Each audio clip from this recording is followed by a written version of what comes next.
ఒక రాజుగారు యుద్ధంలో శత్రువులు ఎదురుదాడి చేస్తున్నారు. ఇక తట్టుకోలేకపోయాడు. ఇక ఓటమి వచ్చేసింది. ఇక మేము గెలిచే అవకాశం లేదని పరిగెత్తుకుంటూ ఎదురుగా ఉన్న గుహలా కనిపిస్తే ఆ గుహలో వెళ్ళిపోయాడు. ఎవరికి కనబడకుండా దాక్కున్నాడు. ఆ రాజుకు వీడు కనబడుతుంది. సాలి పురుగు కింద పడిపోయింది. మళ్ళీ అంతే పడిపోద్దని చూశాడు ఆ పురుగుని. మళ్ళీ బరబర పైకి ఎక్కింది. మళ్ళీసారి కిందకు వచ్చింది. మళ్ళా పైకి ఎక్కింది.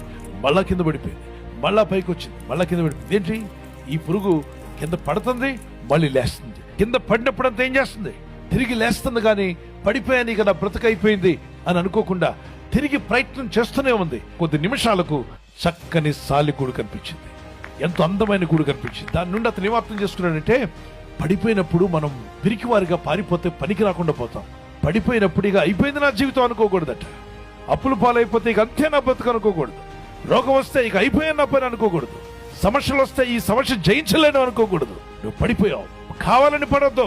పొరపాటును పడుంటే, పరిస్థితులు నిన్ను పడగొట్టుంటే, స్థితిగతులు నిన్ను త్రోసివేసి ఉంటే, నీ పరిస్థితుల్లో నువ్వు తిరిగి లేచి నిలబడే రోజు రాబోతుంది.